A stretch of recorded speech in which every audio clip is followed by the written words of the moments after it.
Hello friends, स्वागत है आपका अपने चैनल स्कूल ऑफ इन्वेस्टिंग में। जहां पर हम सीखते हैं कि किसी भी कंपनी में अगर हमें इन्वेस्ट करना है अपने पैसे, तो वहां पर हम उस कंपनी के बारे में कैसे स्टडी करते हैं, कैसे उसके बारे में पूरा कंप्लीट नॉलेज लेते हैं, उसके बिजनेस को डिटेल में समझते हैं, उसके वर्किंग स्टाइल को, कहाँ से वो कंपनी पैसे कमा रही है, रेवेन्यू कहाँ से आता है, प्रॉफिटेबल है कि नहीं, कंपनी के फंडामेंटल्स कैसे हैं, ये सब कुछ डिटेल में जानकारी लेने के बाद फिर मन बनाते हैं कि ये कंपनी इन्वेस्ट करने लायक है या नहीं, और अगर है तो किस प्राइस में हम इन्वेस्ट करें ताकि वहां से डाउनफॉल का चांसेस काफी कम हो और अपसाइड का चांसेस काफी ज्यादा। हेलो फ्रेंड्स, मेरा नाम है मनीष अग्रवाल और आज जिस कंपनी के बारे में हम डिस्कस करने जा रहे हैं उस कंपनी का नाम है इमामी लिमिटेड। इससे पहले कि हम उसके बिजनेस के बारे में स्टडी करें, हम इमामी लिमिटेड के फंडामेंटल्स को डीपली चेक करेंगे और फिर हम उसके बिजनेस मॉडल को समझेंगे और ये आइडिया लगाने का कोशिश करेंगे कि नेक्स्ट यहाँ से 2-3 साल में कंपनी में क्या डेवलपमेंट हो सकता है, कंपनी कहाँ तक ग्रो कर सकती है और क्या उसके पॉसिबल वैल्यूएशंस हो सकते हैं। तो चलिए स्टार्ट करते हैं इमामी लिमिटेड के फंडामेंटल से।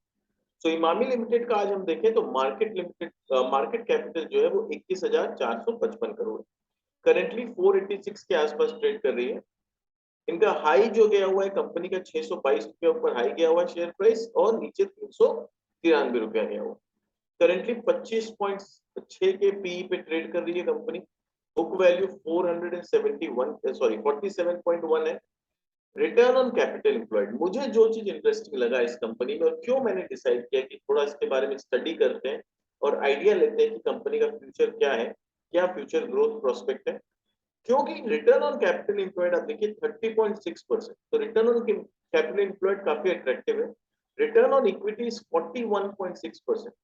तो ये जो दो पैरामीटर है वो बता रहा है कि कंपनी में कुछ तो अच्छा हो रहा है। कंपनी अगर इतना अच्छा रिटर्न कमा के दे रही है तो डेफिनेटली कुछ तो अच्छा हो रहा है।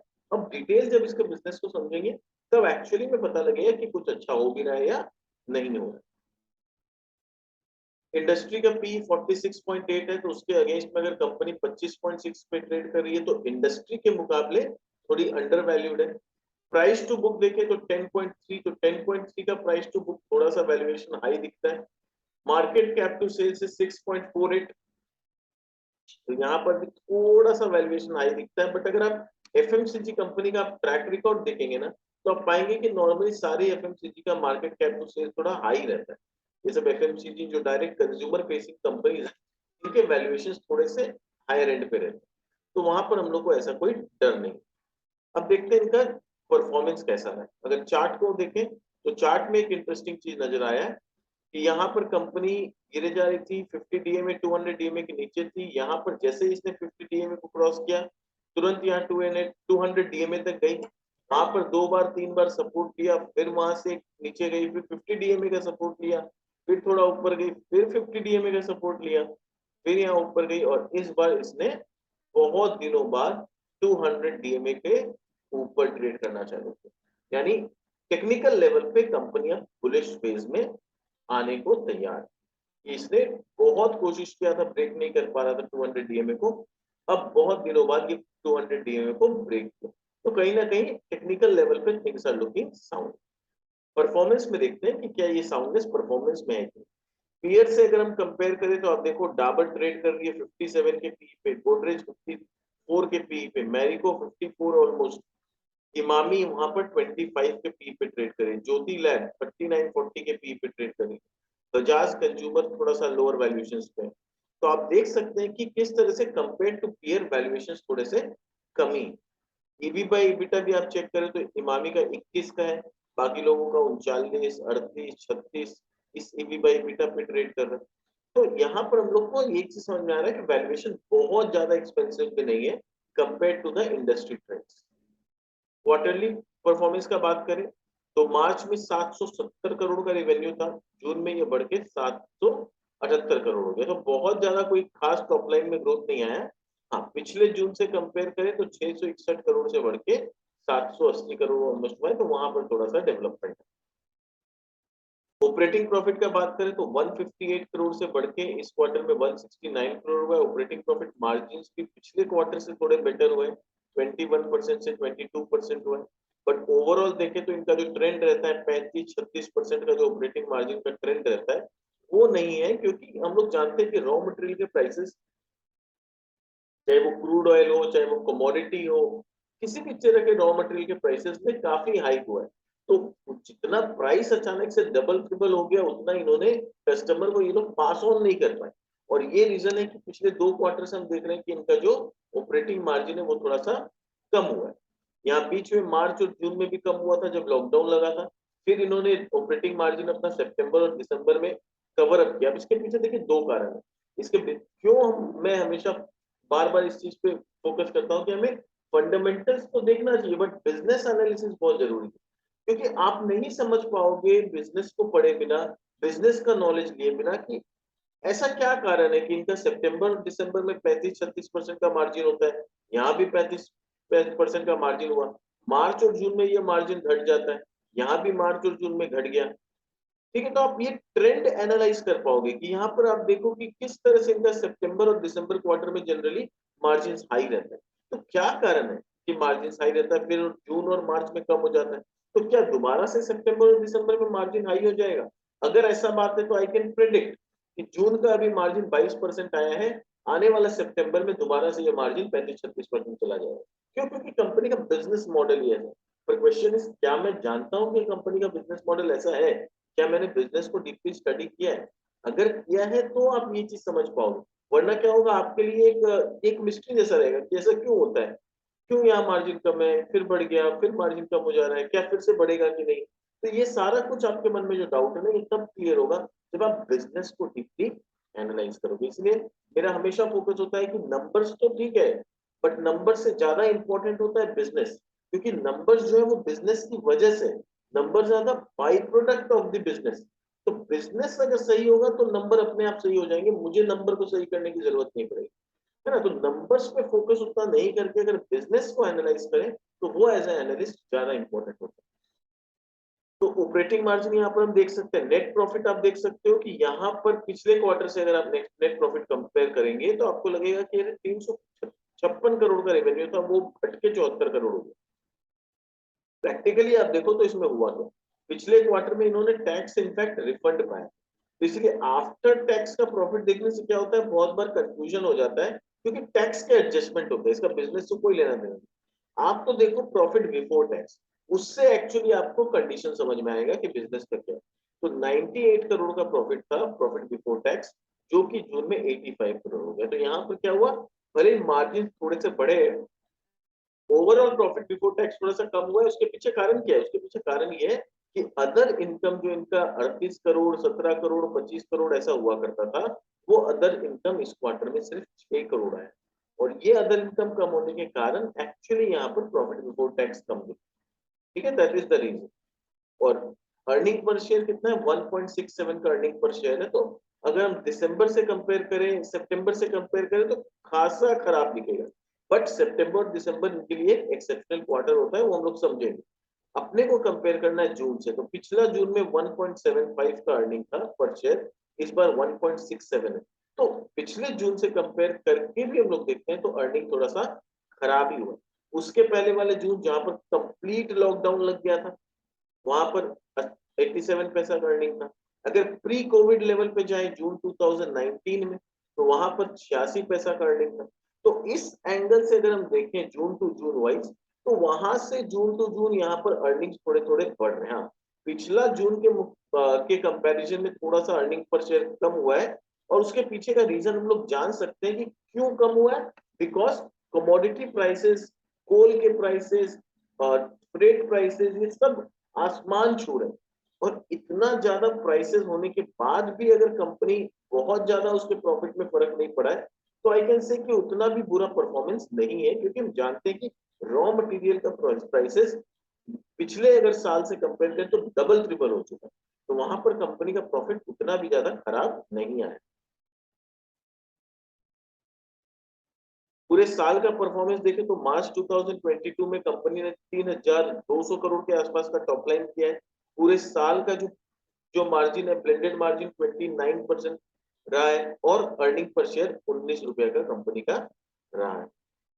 ग्रोथ का बात करें तो ट्रेलिंग 12 मंथ्स में 8% का टॉप लाइन ग्रोथ किया है। 3 साल का कैगर देखें तो 6% का है। तो हम बोल सकते हैं कि कंपनी में जो ग्रोथ आ रहा है वो बहुत ज्यादा एक्साइटिंग नहीं है। नॉर्मली जब हम लोग केमिकल इंडस्ट्री को स्टडी करते हैं, केमिकल की अच्छी अच्छी कंपनी को देखते हैं, तो वहां हम लोग देखते हैं 20% का ग्रोथ आ रहा है, 18% के कैरियर से ग्रो आ रहा है, किसी का 15% के। तो एफएमसीजी कंपनी जो वेल स्टैब्लिश्ड कंपनी बन चुकी है एफएमसीजी सेक्टर में, वहां पर आपको कभी भी बहुत हाई ग्रोथ नहीं दिखेगा। Growth is sustainable but growth is limited. तो वहाँ एक्स्ट्रा ऑर्डिनरी ग्रोथ बहुत कम कंपनी में दिखेगा, या माइक्रो कैप की कोई नई कंपनी होगी तो उसमें वो एक्स्ट्रा ऑर्डिनरी ग्रोथ दिखेगा। बट इस तरह की इमामी ले लीजिए, आप एचयूएल ले लीजिए, उसमें कभी भी आपको एक्स्ट्रा ऑर्डिनरी ग्रोथ नहीं दिखेगा। एक लिमिटेड ग्रोथ दिखेगा बट वो ग्रोथ धीरे धीरे सस्टेनेबल होता है। तो एफएमसीजी कंपनी में क्या होता है कि लॉन्ग टर्म इन्वेस्टमेंट करने लायक स्टॉक्स होते हैं, जहां पर आपको पता है कि हर साल लिमिटेड ग्रोथ होता रहेगा, अर्निंग धीरे धीरे कंपनी के आते रहेंगे और कंपनी का stock price long time horizon में धीरे धीरे बढ़ते रहता है नॉर्मल। हाँ, अनटिल एटलीस्ट कंपनी में कुछ गड़बड़ हो जाए तब तो कोई बोलना ही नहीं है, बट अगर कंपनी स्टेबल वे में चल रही है तो उसके प्राइसेस बढ़ते रहते हैं। बैलेंस शीट का बात करें तो बैलेंस शीट में 2000 करोड़ के आसपास का डेट है, सॉरी रिजर्व है, और डेट जो है 280 करोड़ का डेट है कंपनी को, तो बहुत ज्यादा डेट नहीं है, ठीक है, मैनेजेबल डेट है। उसके अगेंस्ट में आप लाइबिलिटी अगर आप देखोगे तो कंपनी का लाइबिलिटी कितना है, इसको देखते हैं। खुलने में थोड़ा सा टाइम लग रहा है, चलिए आगे देखते हैं, ये जब खुलेगा तो उसको स्टडी करेंगे। फिक्स्ड एसेट कंपनी का अगर देखते हैं तो फिक्स्ड एसेट 1132 करोड़ था। हाँ ठीक है, तो चलो पहले इसको देख लेते हैं। तो ट्रेड पेबल्स में कंपनी के पास 409 करोड़ का ट्रेड पेबल्स है। अदर लाइबिलिटीज 280 करोड़ के आसपास। उसके अगेंस्ट में अगर असेट का बात करें तो 358 करोड़ का तो इन्वेंट्री है कंपनी के पास। ट्रेड रिसीवेबल 321 करोड़ का है। कंपनी के पास कैश में 116 करोड़ है, और कंपनी ने लोन्स एंड एडवांसेस जो है वो 600 करोड़ का दे रखा है। तो ये लोन्स एंड एडवांसेस किसको दे रखा है, that is something to look out for.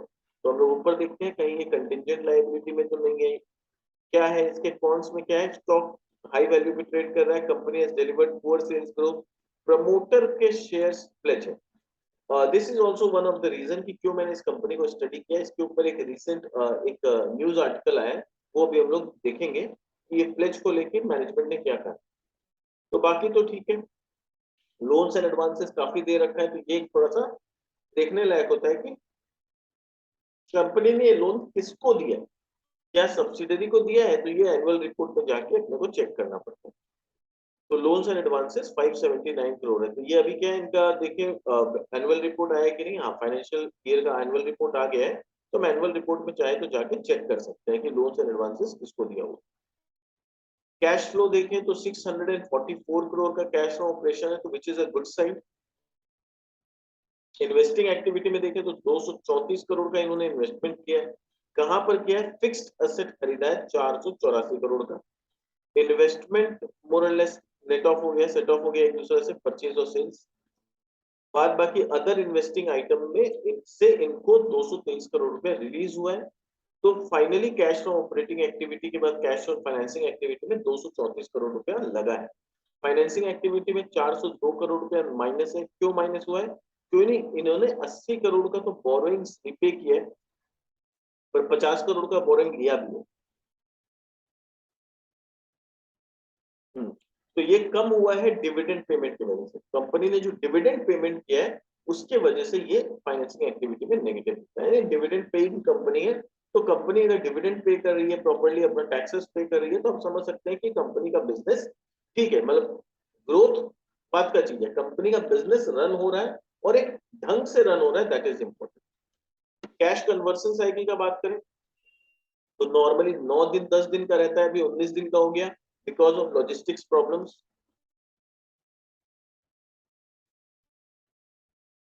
Working capital days का बात करें तो वर्किंग कैपिटल डेज भी पिछले साल से बढ़ गया। पिछले साल तो देखिए लॉकडाउन की वजह से क्या था ना, सब एडवांस पेमेंट में काम कर रहे थे, कोई किसी को उधारी नहीं दे रहा था, कोई किसी से उधारी ले भी नहीं रहा था। तो पिछले साल को एक बार छोड़ दे तो मार्च 20 में इट वाज 36 डेज। नॉर्मली इनका 15 दिन 9 दिन के आसपास रहता है, तो इस बार काफी बढ़ गया है। तो यह वर्किंग कैपिटल डेज काफी बढ़ गया, which is a bad sign, क्योंकि यहाँ पर क्या हो रहा है, कंपनी का पैसा वर्किंग कैपिटल में फंस रहा है, तो उनका डेट बढ़ रहा है। आप देख भी सकते हो कि उनका बोरोइंग्स बढ़ रहा है, उस वजह से क्या होगा, इनके ऊपर इंटरेस्ट का जो है वो बर्डन आएगा। तो प्रमोटर होल्डिंग अगर हम लोग देखें तो प्रमोटर का होल्डिंग कैसा है, प्रमोटर के पास 54.27% का होल्डिंग है, फॉरेन इन्वेस्टर के पास 11.47% का होल्डिंग है। उनका होल्डिंग मार्च 2021 के बाद काफी बढ़ा था, बढ़ते बढ़ते 12.72% हुआ, बट अभी जून में इन्होंने अपना होल्डिंग काफी रिड्यूस किया, ऑलमोस्ट 1% रिड्यूस किया। पर जितना फॉरेन इन्वेस्टर ने रिड्यूस किया उतना आप देख लो हमारे डोमेस्टिक म्यूचुअल फंड ने होल्डिंग बढ़ा दिया। और पब्लिक के हाथ में देखिए तो नंबर ऑफ परसेंटेज ये डाउन होते जा रहा है। This is something to look out. मेरे को ये चीज बहुत इंटरेस्टिंग लगता है कि पब्लिक के हाथ से जो शेयर है ना वो धीरे धीरे कॉर्नर होते जा रहा है, यानी ये शेयर जो है ये वीक हैंड से सारे स्ट्रॉन्ग हैंड्स की तरफ शिफ्ट होते जा रहे हैं। तो जरूर ऐसा कुछ बड़ा डेवलपमेंट कंपनी में हो रहा है कि ये बड़े बड़े जो म्यूचुअल फंड हाउसेज है, जो फॉरेन इन्वेस्टर्स हैं, वो क्यों इंटरेस्ट दिखा रहे हैं, वो अपना होल्डिंग क्यों बढ़ा रहे हैं इस कंपनी, पब्लिक के हाथ से शेयर क्यों निकलते जा रहे हैं। तो ये सारा चीज समझना बहुत इंपॉर्टेंट होता है कि जरूर कुछ ऐसा इंटरनल डेवलपमेंट हो रहा है जो शायद हम लोग बाहर बैठ के नहीं समझ पा रहे हैं, पर वो नंबर्स में कहीं ना कहीं दिख रहा है। कहाँ पब्लिक के पास 8.7% शेयर था, वो धीरे धीरे अब 7.8% जून में हो, तो इसका मतलब है पब्लिक के हाथ से शेयर कॉर्नर हो। तो this was all about the fundamentals of the company. अब हम लोग डिटेल में चलते हैं और इसके बिजनेस को समझेंगे, पर बिजनेस में जाने से पहले 2 मिनट आपका लेना चाहूंगा। अगर आप नए आए हैं इस चैनल में तो हमारे चैनल को आप सब्सक्राइब कर लीजिए, ताकि आपको इसी तरह से नॉलेजेबल कंटेंट मिलते रहे। हम और भी नई नई कंपनीज के ऊपर, अलग अलग कंपनीज के ऊपर इसी तरह से इन डेप्थ एनालिसिस करेंगे। और एट द सेम टाइम अपने दोस्तों के साथ भी शेयर करिए, क्योंकि आप जब दोस्तों के साथ शेयर करेंगे आप उनको भी मदद करेंगे इस तरह के नॉलेजेबल कंटेंट कंज्यूम करने में। और अगर आपको हमारा वीडियो पसंद आ रहा है तो लाइक जरूर कर दें, कमेंट करके हमारे साथ डिस्कस करें क्या आपको अच्छा लगा, क्या और इसमें हम ऐड कर सकते हैं, क्या कोई ऐसा पॉइंट है जो हमने मिस कर दिया जो हम शायद आप उसमें कुछ ऐड कर सकें। आप जब हमसे कमेंट करते हैं, हम वीडियोस लाइक करते हैं, तो क्या हमारा मोटिवेशन बना होता है, क्योंकि हम लोग काफी डीप रिसर्च करना पड़ता है, काफी मेहनत लगता है इस तरह के रिपोर्ट बना के कंपनी को इतना डीपली स्टडी करके वीडियो बनाने में। तो क्या है, एक सेंस ऑफ रिस्पॉन्सिबिलिटी आता है जब आपके साथ हम कनेक्ट कर पाते हैं, तो लगता है कि हाँ हम कुछ अच्छा काम कर रहे हैं, और उस रिस्पॉन्सिबिलिटी की वजह से लगता है कि और भी मेहनत करें, और भी इन डेप्थ रिसर्च करें नेक्स्ट कंपनी पे, ताकि कोई भी ऐसा पॉइंट मिस ना हो जाए जिससे आपको किसी भी तरह का दिक्कत हो या नुकसान हो इन्वेस्टमेंट करने में। और वीडियोस थोड़े लंबे होते हैं, मैं समझता हूँ। अगर आप एक बार में नहीं देख सकते तो आप वीडियो को ब्रेक कर करके इंस्टॉलमेंट में 10-10 मिनट का देख लीजिए। पर कभी भी किसी कंपनी में जब इन डेप्थ पूरा नॉलेज देना होता है, उसके बारे में इन डेप्थ स्टडी करना होता है, तो थोड़ा सा वीडियो लंबा हो ही जाता है, क्योंकि देखिए ये सब कंपनी को स्टडी करने में हमें 20 घंटे, 25 घंटे, 30 घंटे का इन डेप्थ रेगुलर स्टडी करना पड़ता है, तब हम कंपनी के बारे में पूरा बिजनेस को समझ पाते हैं। तो उसको हम कोशिश करते हैं कि वीडियो में हम 30 मिनट, 40 मिनट, 50 मिनट के वीडियो में आपको कंपनी के बारे में पूरा जानकारी दे दें, ताकि आप जब इन्वेस्ट करो ना तो कंप्लीट नॉलेज के साथ इन्वेस्ट करो, ना कि कंफ्यूजन में आप इन्वेस्ट करो। आप 10 मिनट का वीडियो देखेंगे, आपको उसमें आधा इंफॉर्मेशन मिलेगा, आधा इंफॉर्मेशन लेके आपको खुद कंफ्यूजन रहे, आप खुद कंफ्यूज रहेंगे कि क्या ये इन्वेस्ट करने लायक कंपनी है या नहीं है, तो वहां पर कहीं ना कहीं आपसे गलत डिसीजन हो जाएगा। इससे अच्छा है 10-10 मिनट करके अच्छा वीडियो देखें, जहां आपको कंप्लीट इंफॉर्मेशन मिलता है। एक दिन में नहीं, 2 दिन में कंप्लीट कर लीजिए उस वीडियो को। पर जब पैसा लगाएं, आपका देखिए बहुत मेहनत का पैसा होता है, रिटेल इन्वेस्टर्स का जो पैसा होता है ना बहुत कड़ी मेहनत करने के बाद आता है।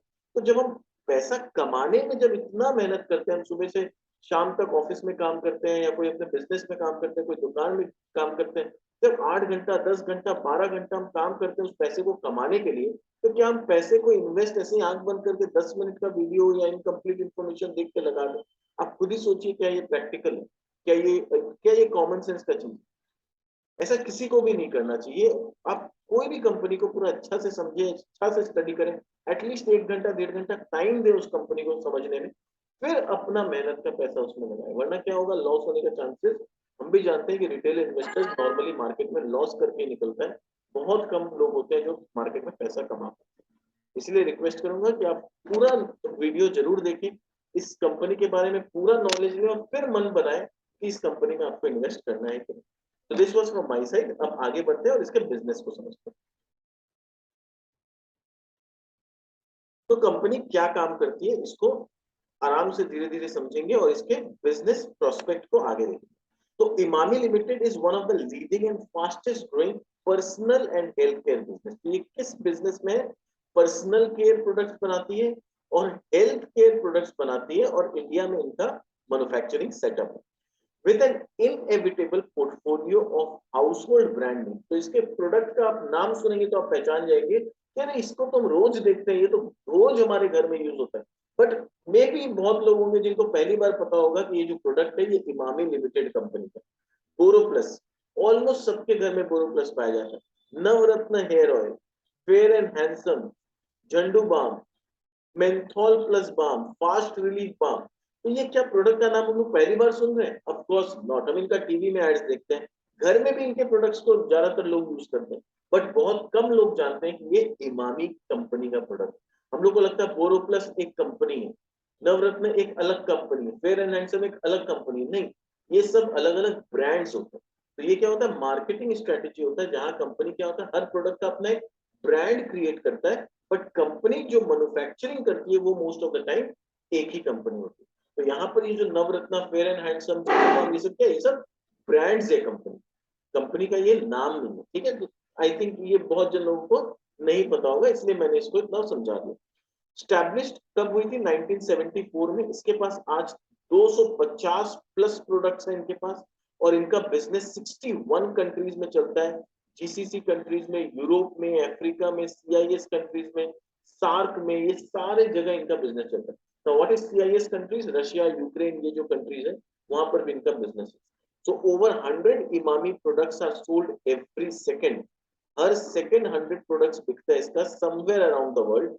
Imami acquired the heritage brand Jhandu on the basis of huge business synergy between the two brands portfolio. तो ये झंडू जो था, ये ब्रांड, ये किसी और कंपनी का हुआ करता था। इमामी ने इसको अक्वायर किया, पैसा देके इस ब्रांड को खरीदा है, क्योंकि ये इनके पोर्टफोलियो के साथ काफी मैच करता है। क्योंकि ये लोग क्या बनाते हैं, हेल्थ केयर बिजनेस प्रोडक्ट बनाते हैं। तो हेल्थ केयर प्रोडक्ट जो बनाते हैं, और झंडू बाम जो है वो भी हेल्थ केयर से रिलेटेड है, तो इनके प्रोडक्ट पोर्टफोलियो से काफी मैच करता था, तो इन्होंने इसके ब्रांड को खरीद लिया किसी थर्ड पार्टी से।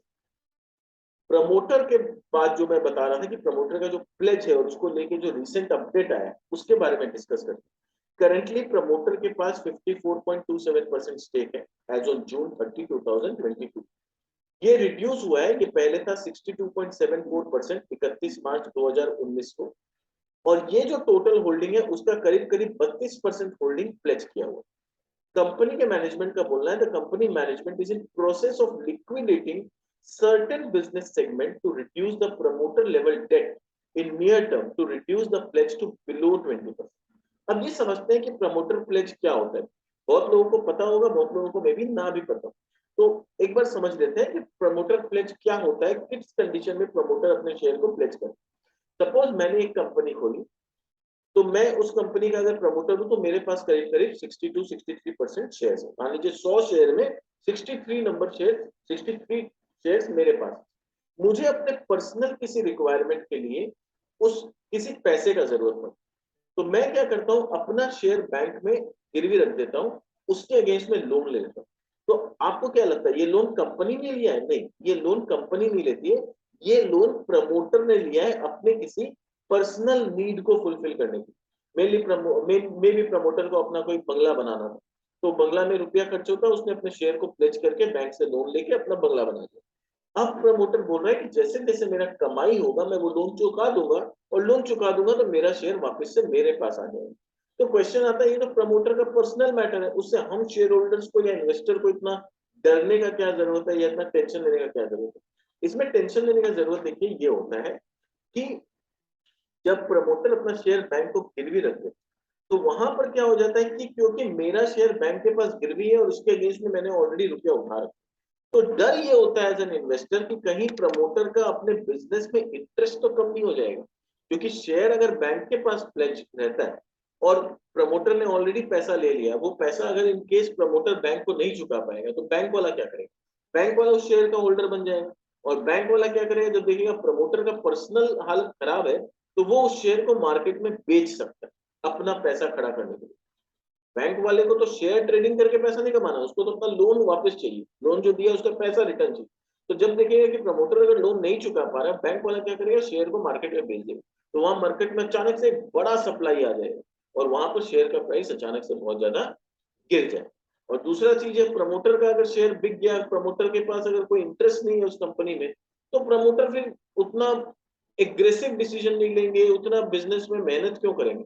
आज कोई भी इंसान पैसे के लिए काम करता है, तो पैसा के लिए काम अगर कर रहा है प्रमोटर, उसका शेयर ही सारा बैंक ने बेच दिया, तो प्रमोटर फिर आगे कंपनी को ग्रो क्यों करेगा। तो ये सारा चीज कनेक्टेड होता है। और एज ए रिटेल इन्वेस्टर क्या होता है, हम लोग ये सब चीज को उतना डिटेल में नहीं समझ पाते हैं, तो फिर क्या होता है, हम लोग फंस जाते हैं ये सब चीजें। तो यहाँ क्या हो रहा है, अब जो नॉलेज अपने को मिला है उससे क्या समझ में आ रहा है कि प्रमोटर को अपने बिजनेस में पूरा इंटरेस्ट है। प्रमोटर बोल रहा है कि मैं मानता हूं कि मेरा 32% होल्डिंग प्लेज है, बट मेरा कुछ पर्सनल असेट्स है जिसको मैं लिक्विडेट करूंगा और ये बैंक का कर्जा चुकाऊंगा, और वो कर्जा चुका के मैं अपना जो प्लेजिंग है उसको बिलो 20% लेके आऊँ। तो प्लेजिंग जब प्रमोटर बिलो 20% लाएगा, यानी प्रमोटर को दिख रहा है कि ये बिजनेस का फंडामेंटल अच्छा है, प्रमोटर को दिख रहा है कि बिजनेस में ग्रोथ होगा आगे चल के, और ये बिजनेस, ये कंपनी बड़ी बन जाएगी। तो इसलिए प्रमोटर क्या कर रहा है, अपने शेयर्स को बैंक से छुड़ा के, अपना पर्सनल एसेट बेच के अपने शेयर को वापस अपने पास लेने का कोशिश करे। तो ये ऐसा जब कोई मैनेजमेंट करता है ना, तो ये कंपनी के लिए पॉजिटिव साइन माना जाता है। और यही कारण है कि आप देखोगे कि रिसेंटली अचानक से 200 डीएमए के ऊपर शेयर का प्राइस चला गया। क्यों? ये न्यूज आने के बाद ये शेयर का प्राइस में डेवलपमेंट हुआ। ये था वो न्यूज आर्टिकल जहां पर प्रमोटर ने ये सारी बातें बोली थी।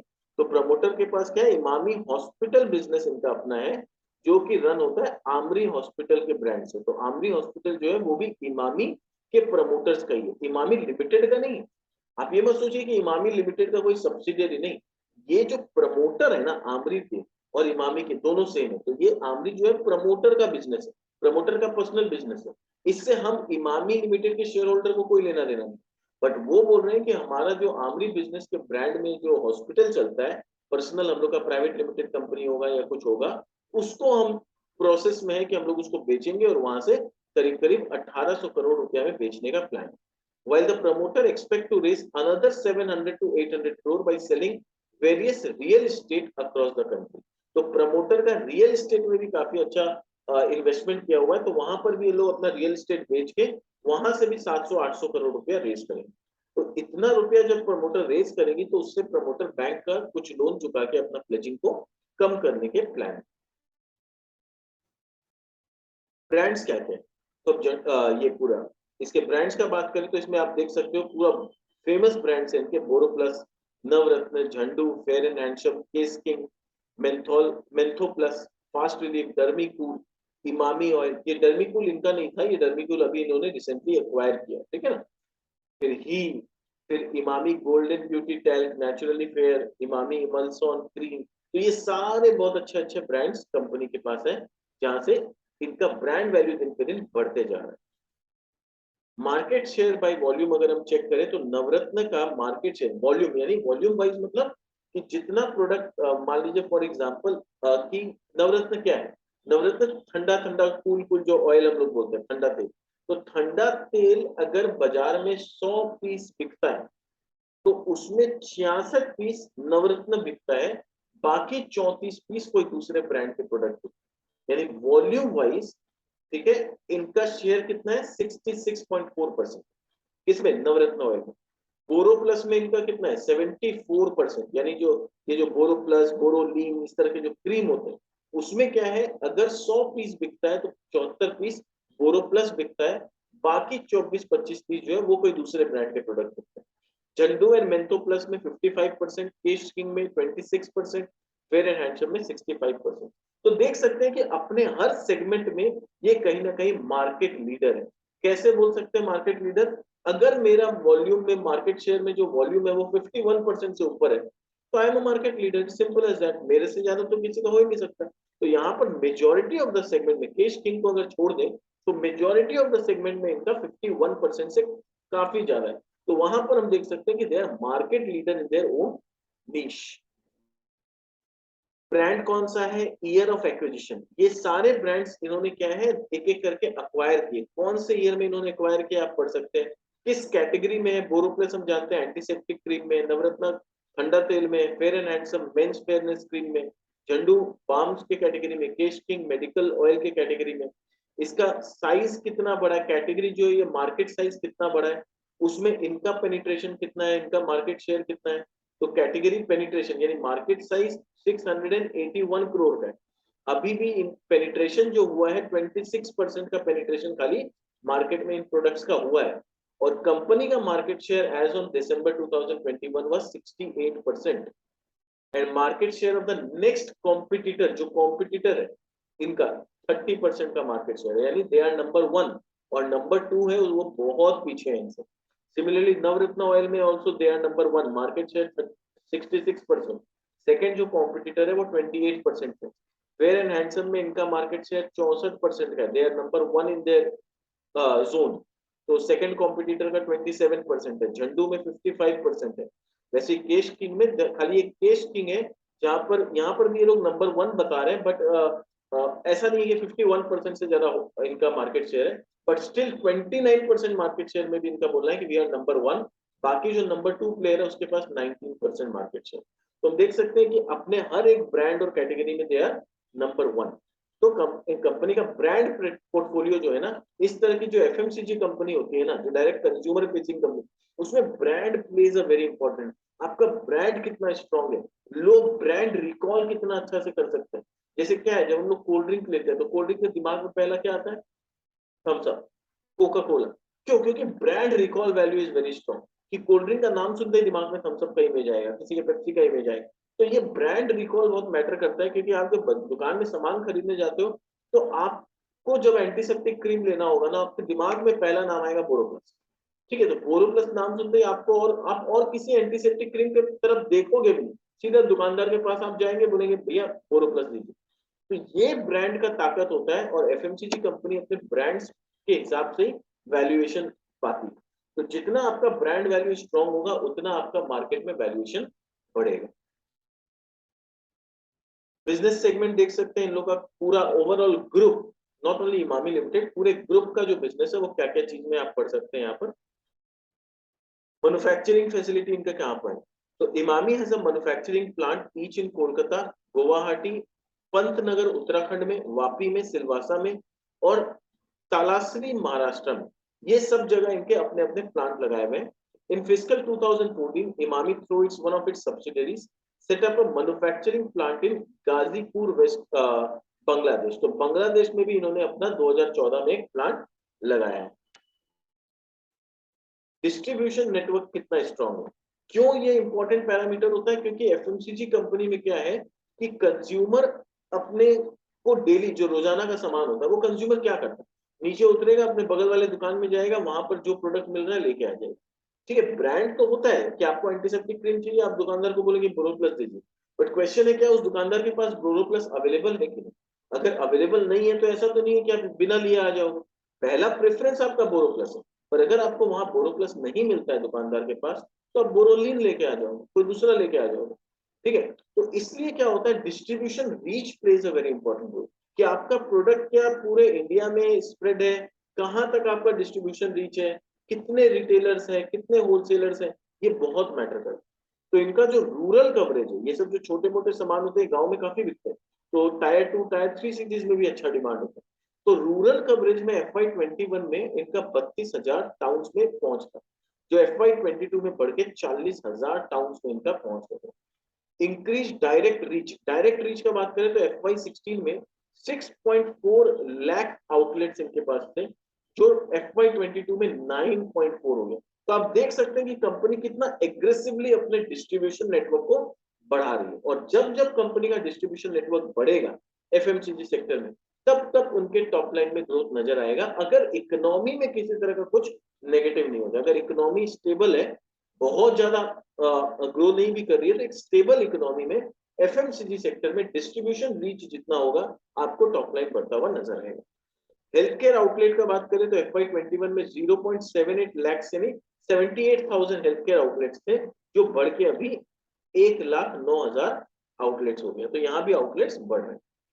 मैनेजमेंट कंपनी को पूरा री इन्वेंट करने का कोशिश करी है, और उसमें मैनेजमेंट ने काफी अच्छे अच्छे स्टेप्स लिए। एनालिटिक्स को बढ़ाया है, एनालिटिक्स मतलब स्टडी करना कि कंज्यूमर को क्या अच्छा लग रहा है, कंज्यूमर क्या लेना पसंद कर रहा है। अगर प्रोडक्ट ए ले रहा है तो उसके साथ प्रोडक्ट कॉम्प्लीमेंट्री प्रोडक्ट क्या लेना पसंद कर रहा है, तो क्या हम उसका कोई कॉम्प्लीमेंट्री प्रोडक्ट इंट्रोड्यूस कर सकते हैं कि नहीं, ये सब होता है एनालिटिक्स। डिस्ट्रीब्यूशन को अपने एक्सपैंड कर रहा है, जैसे मैंने बताया e commerce and digital first brands में जा रहा है। They have presence across all major e commerce. आप अमेजन में चल जाइए या फ्लिपकार्ट में चल जाइए, जहां जहां इस तरह के एफएमसीजी प्रोडक्ट्स बिकते हैं सब जगह उन्होंने अपना प्रेजेंस ले आया है। जंदू हेल्थ केयर और डिजिटल इकोसिस्टम में ये लोग इनहेंस कर रहे हैं, आयुर्वेदिक हेल्थ केयर को बढ़ाने का कोशिश कर रहे हैं। झंडू हेल्थ केयर जो पोर्टल है उसको बढ़ा के ई कॉमर्स में भी इस पोर्टल को बढ़ाने का कोशिश कर रहे हैं। फ्री डॉक्टर कंसल्टेशन दे रहे हैं ताकि कस्टमर को इंगेज कर पाए। कस्टमर इंगेज होगा तब इनसे प्रोडक्ट खरीदेगा। फिर एक्विजिशन इन्होंने क्या किया, अभी रिसेंटली डर्मीकूल का एक्विजिशन किया है अपने ग्रोथ को बढ़ाने के लिए। तो डर्मीकूल अगेन इनके लिए हेल्थ केयर के प्रोडक्ट के साथ कनेक्ट होता है। तो रिच पाइपलाइन इनके पास है ताकि बहुत सारा ऐसा अनमेट कंज्यूमर नीड्स है, ऐसा ऐसा नीड्स है कंज्यूमर का जिसका कोई ढंग का प्रोडक्ट बाजार में नहीं है, तो उसको लेके ये लोग काफी काम कर रहे हैं और आगे अपने पोर्टफोलियो में वैसे प्रोडक्ट्स को ऐड करने का पूरा कोशिश कर रहे हैं जहां पर कि कंज्यूमर का नीड अभी भी अनसेटिस्फाइड है। फिर इमर्जिंग ग्रोथ और स्टार्टअप बिजनेस में भी थोड़े थोड़े इन्वेस्टमेंट कर रहे हैं। तो हम लोग देख सकते हैं कि कंपनी को पूरी तरह से री इन्वेंट करने का विचार है, मैनेजमेंट का इंटरेस्ट आ गया अपने बिजनेस में कि अब मुझे इस बिजनेस को बड़ा करना। की मैट्रिसेस देखते हैं क्या है, डिस्ट्रीब्यूशन वाइज हम देखें तो 4.9 मिलियन रिटेल आउटलेट्स में इनका प्रेजेंस है। तो कोई भी एफएमसीजी कंपनी जैसा मैंने बताया उनका distribution reach and brand value plays a very important role. क्या कस्टमर लॉयल है? कस्टमर कैसे लॉयल बनता है? ब्रांड रिकॉल वैल्यू स्ट्रांग होना चाहिए। ब्रांड रिकॉल स्ट्रांग होने के साथ साथ आपका डिस्ट्रीब्यूशन स्ट्रांग होना चाहिए कि ब्रांड तो आपने बना लिया, कंज्यूमर को भी लॉयल बना लिया, पर कंज्यूमर जहां रहता है वहां पर प्रोडक्ट बिकता भी है कि नहीं। So distribution reach plays very important. Direct reach across 9.4 lakh retail outlets. Frontline sales force इनके पास 3,700 सेल्समैन है। फिर ई कॉमर्स में अपना प्रेजेंस बढ़ा रहे हैं, they are focusing on e commerce, they are focusing on D2C।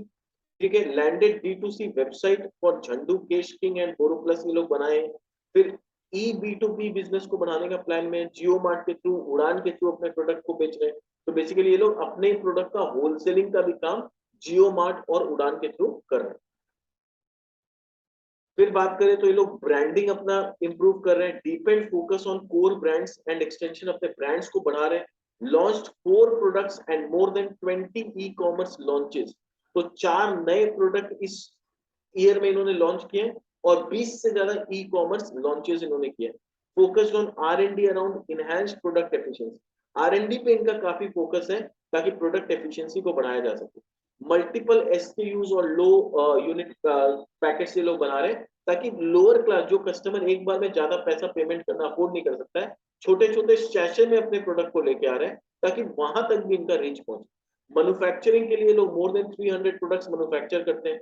Value 1078 crore के value का इन्होंने मैन्युफैक्चरिंग किया इस साल।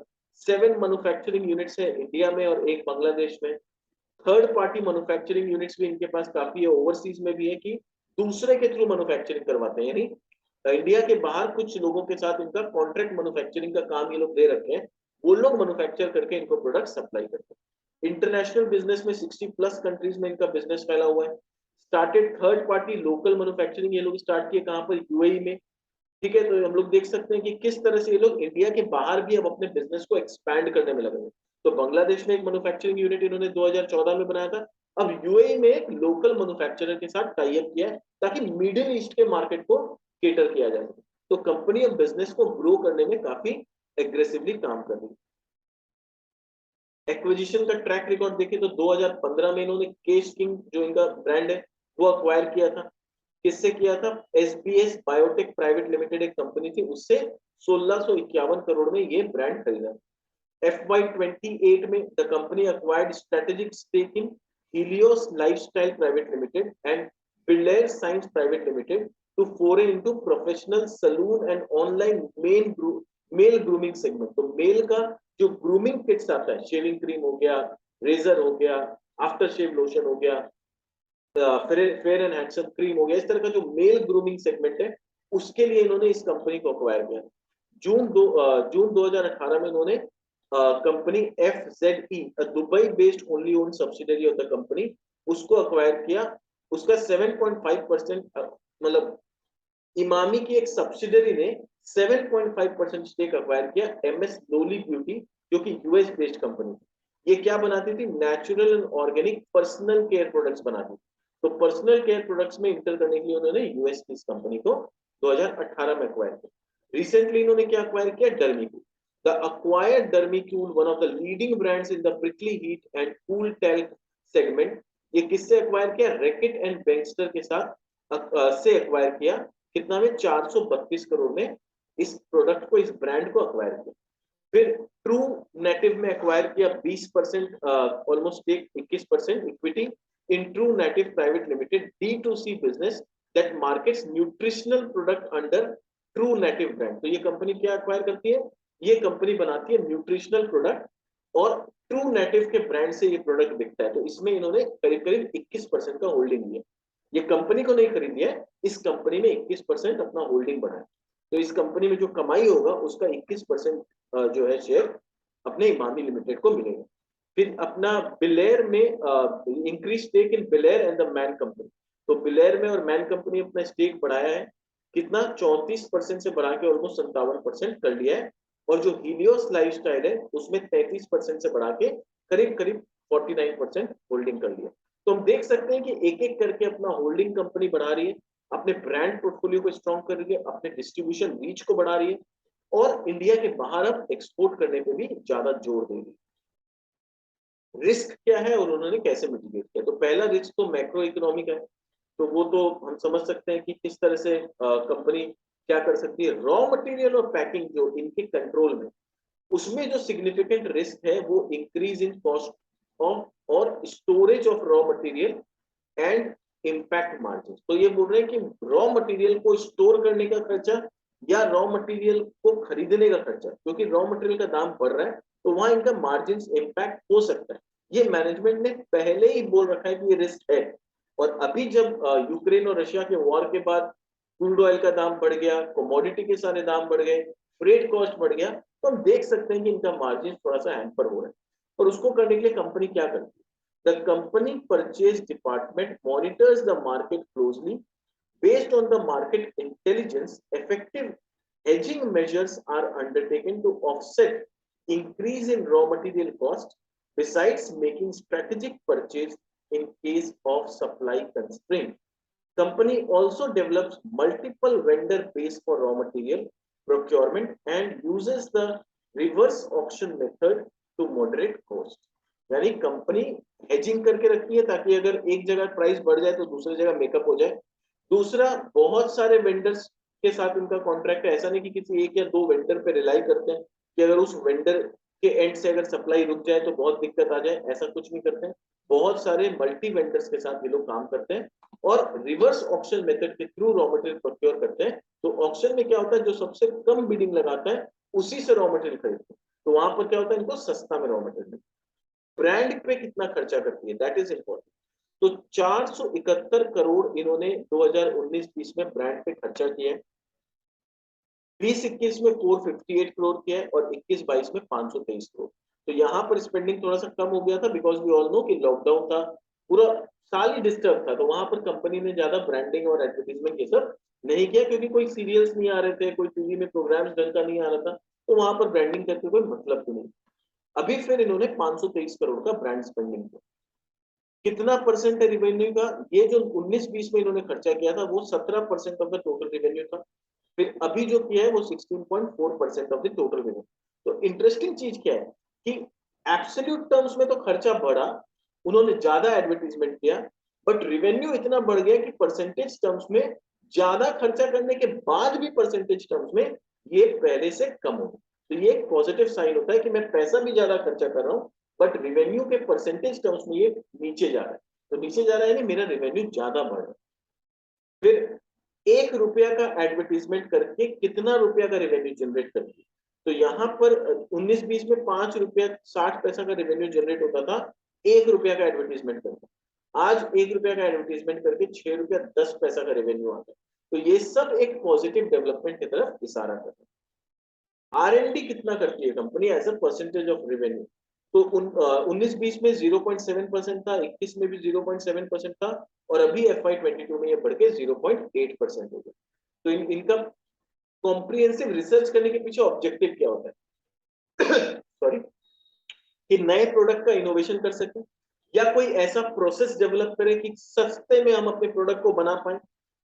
इनहैंस्ड प्राइस वैल्यू प्रोपोजिशन, कि प्रोडक्ट में ऐसा क्या नयापन जो एग्जिस्टिंग प्रोडक्ट है उसको और कैसे बेटर बना पाए, और ऐसा क्या करें कि कस्टमर के नीड को हम सेटिस्फाई करें।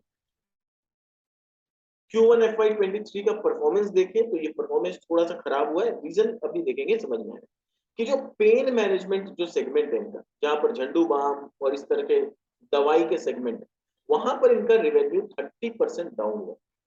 बट ये 30% डाउन हुआ है, ठीक है, पिछले ईयर के कंपैरिजन में, बट पिछले साल 70% ग्रो हुआ था। तो पिछले साल जब 70% ग्रो हुआ था, मतलब समझ लीजिए कि पहले 100 करोड़ का सेल होता था फॉर एग्जाम्पल, तो लास्ट ईयर क्या हुआ, एकदम से बढ़ के 170 करोड़ हो गए। क्यों? क्योंकि लॉकडाउन था, लोगों में बीमारियां ज्यादा थी, तो लोग तकलीफ पा रहे थे, तो वहां पर सेल अचानक से हेल्थ केयर प्रोडक्ट्स का, पेन मैनेजमेंट का बहुत ज्यादा बढ़ गया। तो अब इतना ज्यादा ग्रोथ होने के बाद अब फिर से सेम ग्रोथ तो पॉसिबल नहीं होता। तो यहाँ पर क्या हुआ, 33% करीब करीब डाउन हो गया, यानी 120-130 करोड़ के आसपास ये रेवेन्यू है। तो बोलने का मतलब है कि 170 करोड़ जो था वो घट के 120 करोड़ हो गया। तो पिछले अगर प्री कोविड लेवल से देखें तो आज भी 20% के हिसाब से ग्रोथ ही है। ऐसा नहीं कि ग्रोथ नहीं हुआ, पिछले साल से कंपेयर करेंगे तो ये डी ग्रोथ दिखेगा। तो वही मैनेजमेंट बोल रहा है कि हम लोग का बेस पिछले साल इतना ज्यादा ग्रोथ आ गया था कि बेस वाज वेरी हाई, जिसके वजह से ये ग्रोथ थोड़ा सा इस बार डाउन दिख रहा है। सेम हेल्थ केयर, जो हेल्थ केयर रेंज के जो प्रोडक्ट है उसमें भी 25% का डी ग्रोथ आया है। 59% का ग्रोथ पिछले साल एक बार में आ गया, तो वहां से भी थोड़ा सा डी ग्रोथ यहाँ पर देखने में। एनीवेज कितना भी जस्टिफिकेशन दे दें, degrowth is never a good sign. तो हमेशा क्या होता है, हम कोशिश करते हैं कि ऐसी कंपनी में इन्वेस्ट करें जहां ग्रोथ कंटिन्यूअस। तो यहाँ पे डी ग्रोथ हुआ है, किसी भी वजह से हुआ हो, ये कभी भी एक पॉजिटिव साइन नहीं होता। इंटरनेशनल बिजनेस का बात करें तो इंटरनेशनल बिजनेस में सेल्स 45% ग्रो किया है, तो which is a good sign कि इंटरनेशनल मार्केट में इनके प्रोडक्ट का डिमांड दिन पे दिन बढ़ रहा है। ग्रोथ जो है वो मीना कंट्री यानी मिडिल ईस्ट में अच्छा आया है, और दूसरा सार्क कंट्री नहीं, इंडिया, जो इंडिया, बांग्लादेश, श्रीलंका, पाकिस्तान, ये सब सार्क कंट्रीज है। तो सार्क कंट्रीज में अच्छा ग्रोथ आया है, मिडिल ईस्ट कंट्रीज में अच्छा ग्रोथ है। All major brands, 7 oil in 1, Navratna, fair and handsome, Kesh King, BoroPlus, ये जो मेजर इनके ब्रांड्स हैं, सब ब्रांड्स ने इंटरनेशनल मार्केट में काफी अच्छा परफॉर्मेंस किया। तो आप देख सकते हैं सार्क में कौन कौन से देश है, मीना में कौन कौन से है, CIS में कौन कौन से कंट्रीज है, आप देख सकते हैं। तो सार्क से 33% का रेवेन्यू आया। 33% ऑफ व्हाट? Of export. मान लीजिए अगर टोटल मेरा सेल्स 100 है, ठीक है, उस 100 में एक्सपोर्ट हुआ है मान लो 50 रुपया, और डोमेस्टिक सेल हुआ है 50 रुपया। तो ये 50 रुपये जो एक्सपोर्ट हुआ है उसका 33% सार्क से है, 13% अफ्रीका से है, 9% CIS से है, और 45% मिडिल ईस्ट से है। तो टोटल रेवेन्यू का मत समझ लीजिए, ये एक्सपोर्टेड रेवेन्यू का परसेंटेज बताया जा रहा है। डर्मीकूल जो इन्होंने नया एक्वायर किया है, सेल्स कमेंस फ्रॉम अप्रैल 22, तो अप्रैल मई जून ये जो Q1 है वहां से डर्मीकूल का सेल्स इनके बुक्स में आना चालू है, और 8% ऑफ द डोमेस्टिक सेल्स जो है ये डर्मीकूल से है। तो कहीं ना कहीं नया प्रोडक्ट जो इन्होंने एक्वायर किया उससे 8% का रेवेन्यू इन्होंने जनरेट किया। मार्केटिंग इनिशिएटिव्स, मैनेजमेंट बोली अब हम लोग इसका ब्रांड रिपोजिशन करेंगे डर्मीकूल का। Industry benchmark claim on pack and communication supported system के हिसाब से इस प्रोडक्ट को कनेक्ट करेंगे अपने कस्टमर्स के साथ। न्यू साइजेस को न्यू अलग अलग साइजेस में हम डर्मीकूल के पैक को लेके आएंगे ताकि पेनिट्रेशन बढ़ा सके। मे बी अभी खाली बड़ा बॉटल आता है तो खाली थोड़े से हायर मिडिल क्लास लोग लेना पसंद करते हैं, इसको अगर छोटे बॉटल में ले आएंगे, या मान लीजिए कोई शैशे बना दिया इसका, ऐसा कुछ कर दिया, तो क्या जो लोअर क्लास लोग हैं जो ज्यादा एक बार में स्पेंड नहीं कर सकते, उन तक भी इस प्रोडक्ट का रीच होगा। That is what management is trying to convey. Q1 FY23 का परफॉर्मेंस देखें तो ईयर ऑन ईयर बेसिस पे आप देखोगे cost of goods sold as a percentage of sales ये बढ़ा है। तो क्या हुआ है कि कॉस्टिंग बढ़ गया है, रॉ मटेरियल का प्राइसेस बढ़ गया है, लॉजिस्टिक्स कॉस्ट बढ़ गया है, एनर्जी कॉस्ट बढ़ गया है। उसके वजह से जो कॉस्ट ऑफ गुड्स सोल्ड 34% था वो बढ़ के 37% हो गया। स्टाफ का कॉस्ट थोड़ा सा गिरा है, ठीक है। एडवर्टीजमेंट एंड पब्लिसिटी कॉस्ट इनका बढ़ा है, ठीक है, which is a good sign कि ब्रांड के पीछे खर्चा कर रहे हैं लोग। Administrative and other expenses 50 basis point से बढ़ा है, अदर इनकम तो पूरी तरह से इस क्वार्टर में तो और भी ज्यादा डाउन हुआ है। इंटरेस्ट पेड ये सब मिलियंस में, ठीक है ना, 1 करोड़ में नहीं है, मिलियंस में है। फिर इंटरेस्ट पेड जो है इनका बढ़ा है क्योंकि इनका डेट बढ़ा है। ये जो डर्मीकूल ये लोग प्रोडक्ट अक्वायर किए, ये अक्वायर करने के लिए पैसे कहाँ से हैं? इन्होंने डेट लिया और वो डेट की वजह से इनका इंटरेस्ट बढ़ा। फिर ये हम लोग पूरे कंसोलिडेटेड बेसिस पे देख सकते हैं कि कितना क्या ग्रोथ हुआ। तो ईयर ऑन ईयर बेसिस पे अगर हम देखेंगे तो हम लोग को समझ में आएगा कि कितना ग्रोथ हुआ। ठीक है, तो ये आप यहाँ पर पॉज करके आप इसको स्टडी कर सकते हैं। मैं खाली ये बताऊं कुछ कुछ इंपॉर्टेंट चीज आई विल हाईलाइट। ये सबसे पहला चीज तो मिलियंस में है, तो ये ध्यान रखना। फिर हम देख सकते हैं कि यहाँ पर मटेरियल कॉस्ट कितना था? 37% ऑफ दी सेल्स। यहाँ पर था ये 34% of the sales. Advertisement sales, administrative, ये सब ऑलरेडी हम लोग डिस्कस कर चुके हैं। तो अल्टीमेटली क्या हुआ है कि टोटल ये कॉमन साइज बैलेंस शीट या पीएल स्टेटमेंट बना के दिया मैनेजमेंट ने, जहां पर हम लोग को ये समझ में आ रहा है कि जो मटेरियल कॉस्ट है वो काफी बढ़ गया है। एडवर्टीजमेंट कॉस्ट यहाँ पर बढ़ गया है, स्टाफ का कॉस्ट थोड़ा सा घटा है, एडमिनिस्ट्रेटिव कॉस्ट परसेंटेज के तरफ से थोड़ा सा बढ़ा है। तो मेन मेन कॉस्ट जो कंपनी का इतना बढ़ गया ना, खास करके रॉ मटेरियल के पीछे, वहीं पर एक्चुअली कंपनी का प्रॉफिट थोड़ा सा डाउन हुआ। अदरवाइज अगर आप पैट देखोगे तो पैट में कोई दिक्कत नहीं है। ऑलमोस्ट पिछले साल 77-78 करोड़ का पैट था, वो 72 करोड़, तो बहुत ज्यादा नेगेटिव नहीं है। टैक्स का भी इम्पैक्ट है। प्रॉफिट बिफोर टैक्स देखेंगे तो 95 करोड़ था पिछले साल, जो कि इस साल ऑलमोस्ट 85 करोड़ है। तो 10 करोड़ का प्रॉफिट बिफोर टैक्स पे इम्पैक्ट है। इंटरनेशनल बिजनेस ऑलरेडी हम लोग देख चुके हैं। अब कुछ इंपॉर्टेंट पॉइंट्स अगर हम देखें, पूरा जो कॉल जो मैनेजमेंट ने किया उससे क्या क्या इंपॉर्टेंट पॉइंट्स सामने निकल के आए हैं, उससे ये कुछ पॉइंट्स आए हैं कि रूरल हैज ग्रोन 21%, जहां पर हम पेन मैनेजमेंट या हेल्थ केयर का बात नहीं कर रहे हैं, due to increase in town coverage, क्योंकि इन्होंने अपने टाउन्स में रीच बढ़ाया है। 32,000 से शायद 40,000 किया, if I am not wrong. तो 32,000 टाउन में रीच था, वहां से बढ़ा के 40,000 टाउन किया। तो जैसे जैसे इनका रीच बढ़ रहा है आप देख सकते हो कि रेवेन्यू ग्रो हो। ब्रिज पैक सेल्स, जो छोटे छोटे पैक्स होते हैं, उससे 2 से 3% का रेवेन्यू आया, which is expected to reduce down trading.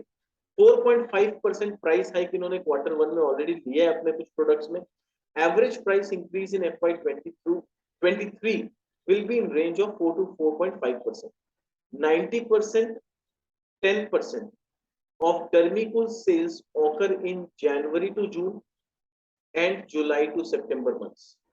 तो डर्मीकूल का जो प्रोडक्ट है उसका जनवरी टू जून, अब मैंने बताया था ना क्यों सीजनल होता है इनका बिजनेस, इसको समझते हैं कि जनवरी टू जून जो समर सीजन होता है इनका डर्मीकूल है। तो डर्मीकूल का जो सेल्स है ना वो जनवरी टू जून में 90% सेल्स होता है, और जुलाई टू सितंबर में सिर्फ 10% का सेल होता है, क्योंकि उस समय उतना गर्मी तो नहीं रहता है, तो क्यों हम लोग को प्रिकली हीट पाउडर चाहिए।